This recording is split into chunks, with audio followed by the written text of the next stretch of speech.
നമസ്തേ. ഓം ശ്രീമാത്രേ നമ. ശ്രീദേവി അസ്ട്രോളജിക്കൽ ചാനലിലേക്ക് ഏവർക്കും സ്വാഗതം. മാധവ മാസത്തെക്കുറിച്ചാണ് ഇന്നിവിടെ സംസാരിക്കുന്നത്. മാധവ മാസം എന്ന് പറഞ്ഞാൽ വൈശാഖ മാസത്തെ തന്നെയാണ് നമ്മൾ മാധവ മാസം എന്നും പറയുന്നത്. ഏപ്രിൽ 21 അതായത് മേടമാസത്തിലാണ് മാധവ മാസം അല്ലെങ്കിൽ വൈശാഖ മാസം ആരംഭിക്കുന്നത്. ഇതൊരു പുണ്യ കാലമായിട്ടാണ് കണക്കാക്കുന്നത്. കാരണം മഹാവിഷ്ണുവിനും ലക്ഷ്മി ദേവിക്കും ഏറ്റവും പ്രാധാന്യമുള്ള മാസമായിട്ടാണ് കണക്കാക്കുന്നത്. ഭഗവാൻ ഏറ്റവും പ്രിയങ്കരമായതിനാൽ, മാധവന് പ്രിയങ്കരമായ മാസമായതിനാൽ വൈശാഖ മാസത്തെ മാധവ മാസം എന്നും അറിയപ്പെടും. വൈശാഖ മാസം പൊതുവെ പുണ്യമാസമായിട്ടാണ് കണക്കാക്കുന്നത്. ഈ ദിവസം, അതായത് ഏപ്രിൽ 21 മുതൽ മെയ് 21 വരെയുള്ള 30 ദിവസമാണ് ശരിക്കും ഭഗവാന്റെ വൈശാഖ മാസം അല്ലെങ്കിൽ മാധവ മാസമായിട്ട് കരുതുന്നത്. ഏപ്രിൽ 21 മുതൽ മെയ് 21 വരെയുള്ള സമയം. ഏപ്രിൽ 21 തുടങ്ങുന്നത്. ഏപ്രിൽ 21 22 വൈശാഖം ആരംഭിക്കും. അത് കഴിഞ്ഞാൽ പിന്നെ മെയ് 21 വൈശാഖം. ഏപ്രിൽ 21 തിങ്കളാഴ്ച ഉത്രാടം നക്ഷത്രത്തിലാണ് പിന്നെ വൈശാഖം ആരംഭിക്കുന്നത്. അവസാനിക്കുന്നത് മെയ് മാസം 21 ബുധനാഴ്ച, അതായത് ചതയം നക്ഷത്രത്തിലാണ് ശരിക്കും വൈശാഖ മാസം അവസാനിക്കുന്നത്. വൈശാഖ മാസം കഴിഞ്ഞാൽ പിന്നെ ജ്യേഷ്ഠമാസമാണ്. ഈ ചൈത്രവും വൈശാഖവും ഒക്കെ വളരെ പുണ്യമുള്ള ശുക്ലവർഷ, അതായത് ഉത്തരായന കാലത്തിലെ വസന്ത ഋതുവിലാണ് ഈ വൈശാഖ മാസം വരുന്നത്. അതുകൊണ്ട് തന്നെ ഒരുപാട് പൂജകളും യോഗങ്ങളും ഒക്കെ നടക്കുന്ന ഉത്സവങ്ങളൊക്കെ, ക്ഷേത്രോത്സവങ്ങൾ, യജ്ഞങ്ങളൊക്കെ നടക്കുന്ന സമയമാണ്. ശരിക്കും ഈ കാലഘട്ടത്തിൽ മഹാവിഷ്ണുവും മഹാലക്ഷ്മിയും മഹാവിഷ്ണു വൈകുണ്ഠത്തിൽ നിന്നും തൻ്റെ ജനങ്ങളെ തൻ്റെ പ്രിയപ്പെട്ട ഭക്തരെ കാണുന്നതിന് വേണ്ടിയിട്ട് വീടുകളിൽ തോറും വരുമെന്നുള്ളതാണ് വിശ്വാസം. അപ്പം മാധവ മാസത്തിൽ അല്ലെങ്കിൽ വൈശാഖ മാസത്തിൽ എല്ലാവരും ദീപം തെളിച്ച് വൈകുന്നേരമോ രാവിലെയോ അവനവൻ്റെ സൗകര്യപ്രകാരം നെയ്വിളക്ക് കത്തിച്ച് വെച്ച് അമ്മയെയും ഭഗവാനെയും വരവേൽക്കുകയാണ് ചെയ്യുക. മാധവ മാസത്തിൽ വളരെ വിശേഷമുള്ള പിന്നെയും ഒരുപാട് വിശേഷങ്ങളുണ്ട്.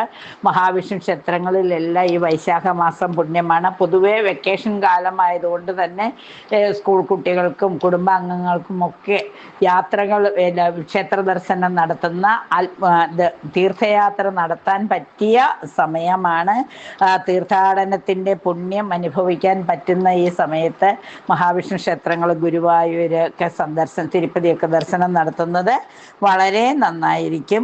പിന്നെ പ്രകൃതി തന്നെ പൂവണിയുന്ന കാലമാണ്. എല്ലാ സൽക്കർമ്മങ്ങൾക്കും ഫലസിദ്ധി ഉണ്ടാകുന്ന സമയമാണ്.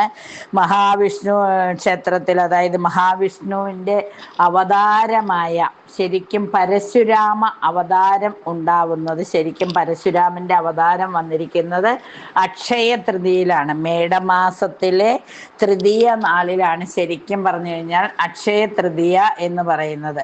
അത് ബലരാമൻ്റെ, അതായത് വൈശാഖ കാലത്ത് ഒരുപാട് പുണ്യ ദിവസങ്ങളുണ്ട്. അതിൽ ബലരാമൻ്റെ ജന്മദിവസമായിട്ടാണ് നമ്മൾ ഈ അക്ഷയ തൃതീയ കണക്കാക്കുന്നത്. ബലരാമൻ്റെ, അതായത് ഒരിക്കലും അവസാനിക്കാത്ത, ക്ഷയിക്കാത്ത സമ്പത്തുള്ള ദിവസമാണെന്നാണ് പറയുന്നത് ബലരാമൻ്റെ ജനനദിനം. അപ്പോൾ ബലരാമൻ ഭഗവാന്റെ അവതാരങ്ങളിൽ ഒന്നാണ്. അപ്പോൾ ബലരാമൻ്റെ അവതാരം വരുന്ന മേടമാസത്തിലെ ശുക്ലപക്ഷ തൃതീയയാണ് ശരിക്കും അക്ഷയ തൃതീയ, ക്ഷയിക്കാത്ത പുണ്യമുള്ള ദിവസം എന്നാണ് അർത്ഥം. പിന്നെ അതുപോലെ തന്നെ പരശുരാമന്റെ അവതാരവും നടക്കുന്നത് ഈ വൈശാഖ മാസത്തിലാണ്. അന്നപൂർണേശ്വരി അമ്മയുടെ അവതാരവും വൈശാഖ മാസത്തിലാണ്. അതും അക്ഷയ തൃതീയ തന്നെയായിട്ടാണ് കണക്കാക്കുന്ന. പരശുരാമ അവതാരവും അന്നപൂർണേശ്വരി അമ്മയുടെ അവതാരവും ഒക്കെ ഈ തൃതീയയുമായി ഈ വൈശാഖ മാസത്തിലാണ്. പിന്നെ വൈശാഖ മാസത്തിലെ ശുക്ലപക്ഷ ചതുർദശി ദിവസമാണ് നരസിംഹ ജയന്തി. നമുക്കറിയാം, ഒരേ ഒരു ഭക്തന്റെ ഒരു പയ്യന്റെ ഒരു പിഞ്ചു ബാലന്റെ ഭക്തിക്ക് മുമ്പിൽ ഭഗവാൻ അവതരിക്കുന്ന ആ നരസിംഹ അവതാരം അത് വളരെ പ്രാധാന്യമുള്ളതാണ്. ആ നരസിംഹ അവതാരം വരുന്നത് വൈശാഖ മാസത്തിലാണ്. അത് വൈശാഖ മാസത്തിലെ ശുക്ലപക്ഷ ചതുർദശി നാളിലാണ്. അത് മെയ് 11-നാണ്. 11/5/2025 അപ്പോൾ ഇനി നമുക്ക് നരസിംഹ ജയന്തി മുതലുള്ള ആഘോഷങ്ങൾക്ക് സാധിക്കുകയുള്ളൂ. കുറച്ച് ലേറ്റ് ആയിപ്പോയി. ശരിക്കും വൈശാഖ മാസം തുടങ്ങുന്നതിന് മുമ്പ് ഇത് ഇടേണ്ടതായിരുന്നു. പക്ഷേ ഇത്തിരി ലേറ്റ് ആയിപ്പോയതിന് ക്ഷമിക്കുക. ഈ പുണ്യമാസത്തിൽ ശങ്കര ജയന്തിയെക്കുറിച്ച് പറഞ്ഞിരുന്നു. മൂകാംബികയിൽ ശങ്കര ജയന്തി ഉണ്ടായിരുന്നു. പിന്നെ ദത്താത്രേയ ജയന്തി. പിന്നെ ഈ മാസത്തിലെ തന്നെ, അതായത് മേടത്തിലെ ശുക്ലപക്ഷ പൂർണിമയ്ക്ക് ബുദ്ധ പൂർണിമ എന്നാണ് അറിയപ്പെടുക. അപ്പം ആ ദിവസവും വളരെ പ്രാധാന്യമുള്ളതാണ്. വൈശാഖ മാസത്തിലെ ശുക്ലപക്ഷ പൗർണമി, അതായത് വെളുത്തപക്ഷം തീർന്നിട്ട് കറുത്തപക്ഷം തുടങ്ങാൻ പോകണം. അപ്പം പൗർണമി നാളിൽ, മേടമാസത്തിലെ പൗർണമി നാളെ ബുദ്ധ പൂർണിമയായിട്ടാണ് കണക്കാക്കുക. അപ്പോൾ ആ ദിവസവും പ്രാധാന്യം തന്നെയാണ്. അതുപോലെ അക്ഷയ തൃതീയ നാളിലും ശുക്ലപക്ഷ ദ്വാദശി നാളിൽ, ഏകാദശി കഴിഞ്ഞുള്ള ദ്വാദശിയും അതുപോലെ ഈ ബുദ്ധ പൂർണിമയൊക്കെ ആഘോഷിച്ച എല്ലാവിധ സൗഭാഗ്യങ്ങളും വന്നു ചേരുമെന്നാണ് പറയുന്നത്. ഒരു വൈശാഖ മാസം മുഴുവൻ വ്രതമെടുത്ത ഫലസിദ്ധി കിട്ടും. അപ്പം തീർച്ചയായിട്ടും ഇനിയുള്ള അക്ഷയ തൃതീയ നമുക്ക് സാധിച്ചോ ഇല്ലയോ, എന്തായാലും പൗർണമി വ്രതം എടുത്തുകൊള്ളൂ. നരസിംഹ ജയന്തിക്ക് പ്രാർത്ഥന ചെയ്യാം. പൗർണമി, ബുദ്ധ പൂർണിമ നമ്മൾ ആഘോഷിക്കാം. അപ്പം തീർച്ചയായിട്ടും നല്ല ഫലം നമുക്ക് ലഭിക്കും. പിന്നെ മഹാവിഷ്ണുവിൻ്റെ ഈ അവതാരങ്ങളൊക്കെ വരുന്ന മാസമായതുകൊണ്ട് തന്നെ എല്ലാം ഇപ്പം നരസിംഹ ജയന്തി ദിവസം നരസിംഹസ്വാമിക്ക് പാനകം വഴിപാട് കഴിച്ചാൽ എല്ലാ ശത്രുദോഷങ്ങളും മാറുമെന്നാണ് വിശ്വാസം. അക്ഷയ തൃതീയയ്ക്ക് സമ്പത്ത് വാങ്ങി സൂക്ഷിച്ചാൽ അത് ക്ഷയിക്കാതിരിക്കുമെന്നാണ് വിശ്വാസം. അത് കഴിഞ്ഞു പോയി. ഇനി നമുക്ക് വരുന്നത് പൗർണമി, ബുദ്ധ പൂർണിമയാണ്. എല്ലാവിധ അറിവും ശേഖരിച്ചു വെച്ച് നമുക്കൊരു പുതിയ വെളിച്ചം, ജീവിതത്തിൽ ഒരു പുതിയ വെളിച്ചം വന്നു ചേരാനുള്ള ദിവസമാണ്. 12/5/2025 ബുദ്ധ പൂർണിമ വരുന്നത്. ആ ദിവസം എല്ലാവരും വളരെ പുണ്യ ദിവസമായി കരുതുക. അതിനുള്ള പ്രാർത്ഥനകൾ ചെയ്യുക. എല്ലാ ശുഭകാര്യങ്ങളും ആരംഭിക്കാൻ പറ്റിയ മാസമാണ് വൈശാഖ മാസം. അതുപോലെ തന്നെ ഈ വൈശാഖ മാസത്തിലെ പ്രഭാത സ്നാനത്തിന് നമ്മൾ കൽപ്പിച്ചിരിക്കുന്ന നാളുകളിലൊക്കെ അന്നൊക്കെ സർവ പുണ്യതീർത്ഥങ്ങളുടെയും സാന്നിധ്യം നദികളിലും കിണറുകളിലും ജലാശയങ്ങളിലൊക്കെ ഉണ്ടാകുമെന്നുള്ളൊരു വിശ്വാസമുണ്ട്. അതായത് ഈ പുണ്യ ദിവസങ്ങളിലെ ജലാശയങ്ങളിലെ ജലത്തിൽ പുണ്യതീർത്ഥത്തിൻ്റെ സാന്നിധ്യം ഉണ്ടാകുന്നു. ഇപ്പം ഗംഗാതീർത്ഥം, അതുപോലെ തന്നെ ശിവതീർത്ഥം ഒക്കെ ഉണ്ടാകുമെന്നുള്ള ഇങ്ങനെ എല്ലാ പാപം തീരുന്ന പാപനാശിനി അവിടുത്തെയൊക്കെ പുണ്യ തീർത്ഥത്തിൻ്റെ ഒരു സാന്നിധ്യം നദികളിലും കുളങ്ങളിലും കിണറുകളിലും മറ്റ് ജലാശയങ്ങളിലും ഒക്കെ അനുഭവപ്പെടുമെന്നാണ് വിശ്വാസം. അതുകൊണ്ട് തന്നെ ഈ വൈശാഖ മാസത്തെ രാവിലെ കുളിച്ച് പ്രാർത്ഥന ചെയ്യുമ്പോൾ സർവ പാപവും തീരും. സർവ തീർത്ഥ സ്നാനം കൊണ്ടുള്ള ഫലം ലഭിക്കുമെന്നാണ് വിശ്വാസം.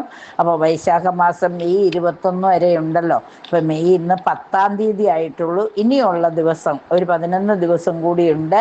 ഈ 11 ദിവസവും പൂർണ്ണമായി ആചരിക്കുവാൻ എല്ലാവർക്കും സാധിക്കട്ടെ. നരസിംഹ ജയന്തിയും അതുപോലെ തന്നെ ബുദ്ധപൂർണിമയുമെങ്കിലും ആഘോഷിക്കൂ. എല്ലാവിധ സൗഭാഗ്യങ്ങളും വന്നു ചേരും.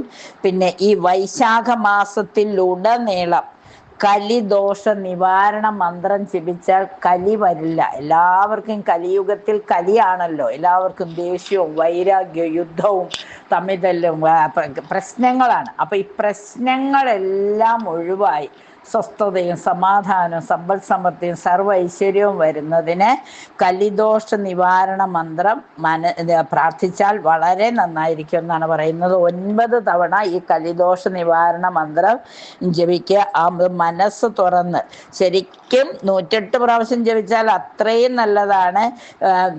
9 തവണ ജപിച്ചാൽ മാലിന്യങ്ങൾ മാറുമെന്നുള്ളത് ഉറപ്പാണ്. 9 പ്രാവശ്യം ജപിച്ചാൽ ഗ്രഹങ്ങളുടെയൊക്കെ ഒരു തെളിമ വന്നു കിട്ടും. 108 പ്രാവശ്യം ജപിച്ചാൽ പൂർണ്ണ ഐശ്വര്യം വന്നു ചേരുമെന്നാണ് വിശ്വാസം.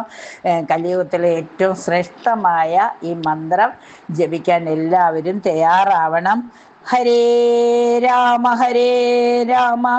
രാമ രാമ ഹരേ ഹരേ, ഹരേ കൃഷ്ണ കൃഷ്ണ കൃഷ്ണ ഹരേ ഹരേ.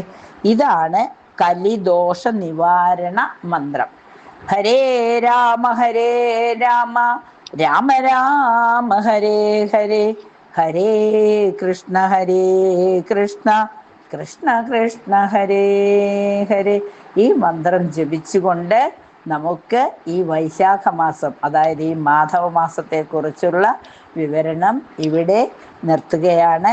എല്ലാവർക്കും എല്ലാവിധ ഐശ്വര്യവും ഇനി വരുന്ന നരസിംഹ ജയന്തിയിലും അതുപോലെ തന്നെ ബുദ്ധപൂർണിമയിലും പിന്നീടുള്ള ദിവസങ്ങളിൽ സന്തോഷവും സമാധാനവും സർവ്വ ഐശ്വര്യവും ഉണ്ടാവട്ടെ എന്ന് ആശംസിക്കുന്നു. നന്ദി, നമസ്കാരം.